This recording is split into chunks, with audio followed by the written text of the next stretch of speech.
प्रिय साथियों, सभी का प्यार भरा नमस्कार। मैं रामचंद्र आप लोगों की सेवा में पुनः उपस्थित। आज जो हम जानेंगे कि उपभोक्ता के व्यवहार का सिद्धांत और उसमें मांग की लोच। मांग की लोच क्या है? लोच का मतलब होता है कीमत का घटना और बढ़ना। मांग किसे कहते हैं? मांग का नियम बतलाता है जब किसी वस्तु की कीमत कम हो जाती है तो उस वस्तु की मांग बढ़ जाती है, और जब कीमत कम हो जाती है तो मांग बढ़ जाती है, और कीमत जब बढ़ जाती है तो मांग घट जाती है। कहने का मतलब मांग और कीमत में विपरीत संबंध पाया जाता है। जानेंगे मांग की लोच। तो मांग की लोच क्या है? लोच को कैसे ज्ञात करेंगे? तो लोच को ज्ञात करने की विधि, तो सबसे पहले हेडिंग डालेंगे प्रतिशत विधि। लोच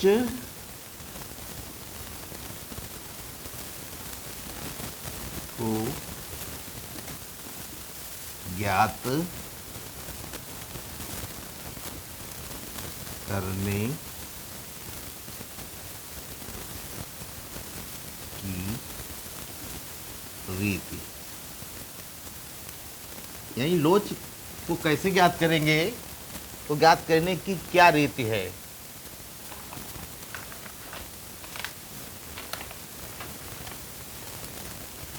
इसके बारे में जानेंगे।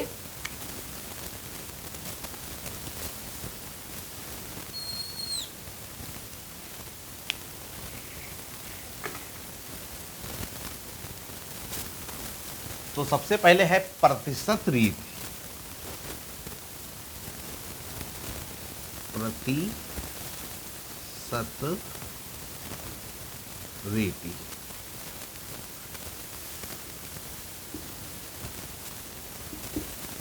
तो प्रतिशत रीति क्या है, इसके बारे में जानेंगे।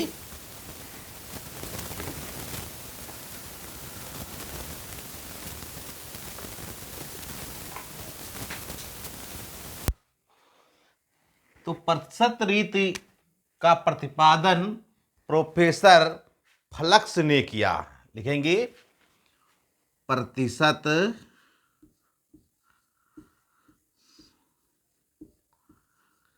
रीति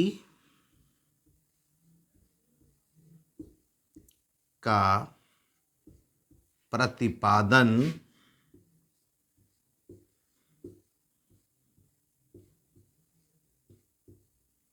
प्रोफेसर फ्लक्स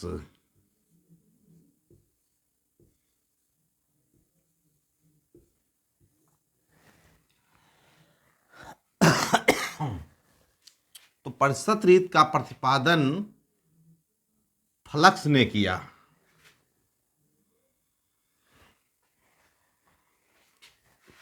प्रतिशत रीति का प्रतिपादन प्रोफेसर फ्लक्स ने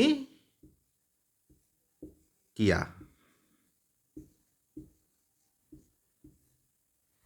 तो यह रीति कई बार जो है इंटरमीडिएट परीक्षाओं में पूछा गया है कि फ्लक्स की प्रतिशत रीति बताइए। उससे संबंधित कोई ना कोई सवाल भी दे दिए जाते हैं इंटरमीडिएट की परीक्षा में। तो जानेंगे प्रतिशत रीति का प्रतिपादन प्रोफेसर फ्लक्स ने किया। तो उन्होंने बताया कि मांग में प्रतिशत परिवर्तन और कीमत में प्रतिशत परिवर्तन करके ज्ञात की जाती है। कहने का मतलब जैसे सूत्र लिखेंगे, सूत्र इसका क्या होता है, सूत्र लिखेंगे मांग की मूल्य सापेक्षता, मांग की मूल्य सापेक्षता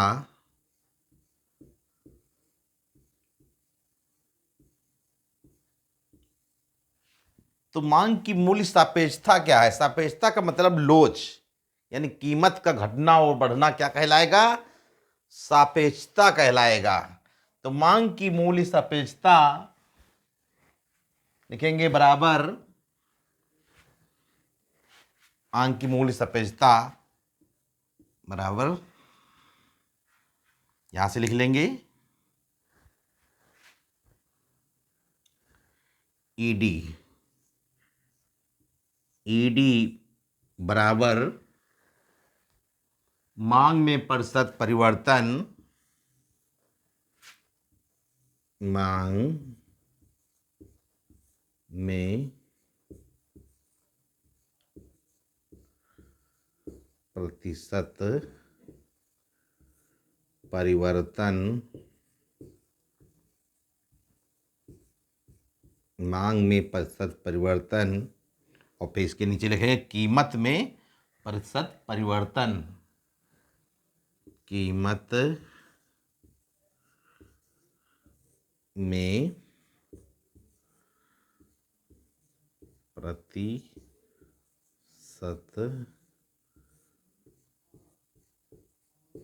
परिवर्तन,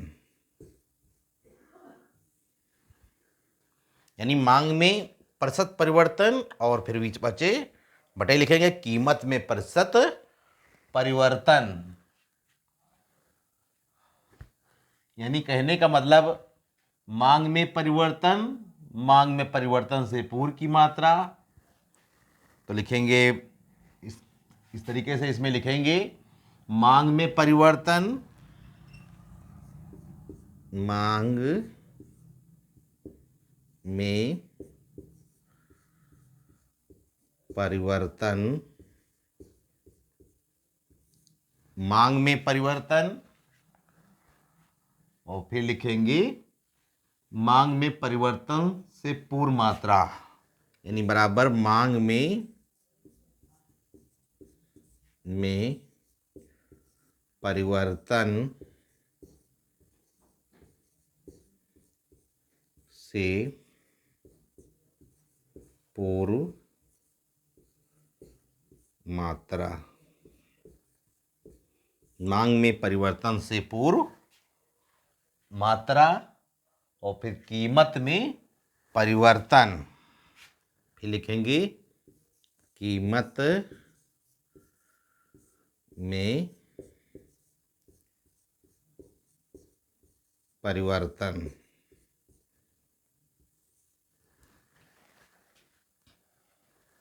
कीमत में परिवर्तन, इसके बाद में फिर कीमत से पूर्व कीमत, यानी परिवर्तन से पूर्व कीमत,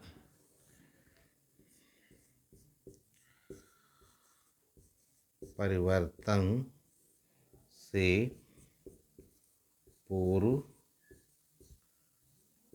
कीमत।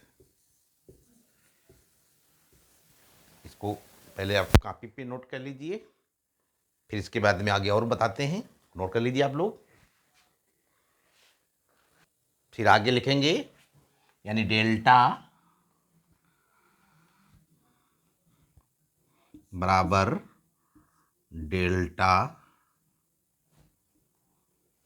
लिखेंगे डेल्टा क्यू, डेल्टा क्यू बटे क्यू,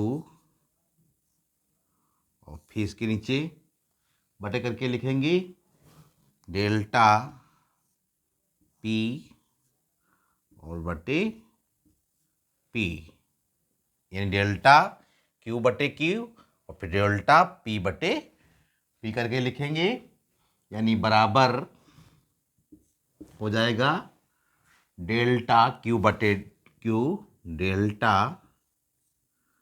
क्यू बटे क्यू, डेल्टा क्यू बटे क्यू, फिर भाग का निशान बना देंगे यहाँ, फिर डेल्टा पी और बटे पी, डेल्टा पी बटे पी, और फिर इसके बाद में लिखेंगे डेल्टा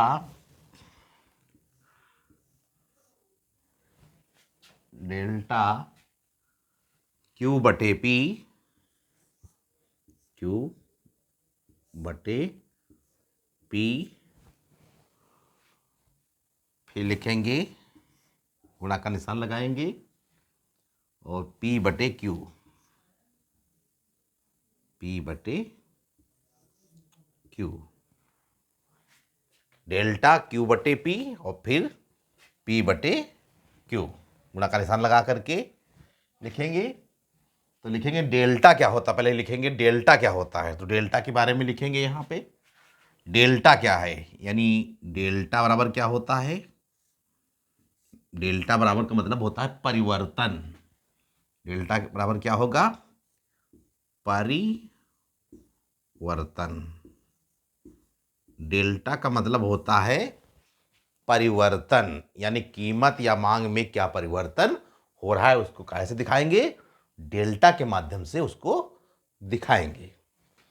फिर इसके बाद में है पी बराबर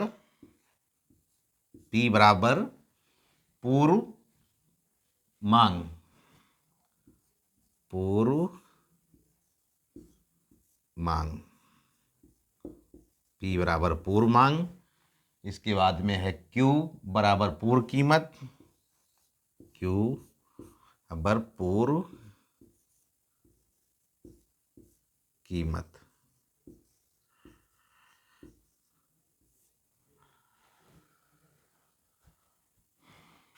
तो प्रिय साथियों, ये कई बार परीक्षा में पूछा जाता है, इंटरमीडिएट परीक्षा में, कि मांग की लोच प्रतिशत लोच का सूत्र बताइए। तो प्रतिशत लोच का सूत्र क्या होता है, इस तरीके से लिखेंगे कि यानी डेल्टा क्यू बटे पी फिर डेल्टा पी बटे क्यू, ये सूत्र होता है मांग की लोच को ज्ञात करने का। इसके बाद में प्रिय साथियों, आज की ऑनलाइन कक्षा में बस इतना ही। अगले दिन हम पुनः इसको हम बताएंगे एक सवाल लगा करके कि कैसे इस सूत्र में इसको रखेंगे, उसके बारे में चर्चा होगी। तो आज की ऑनलाइन कक्षा में बस इतना ही, अगले दिन हम पुनः मिलेंगे। बहुत बहुत धन्यवाद।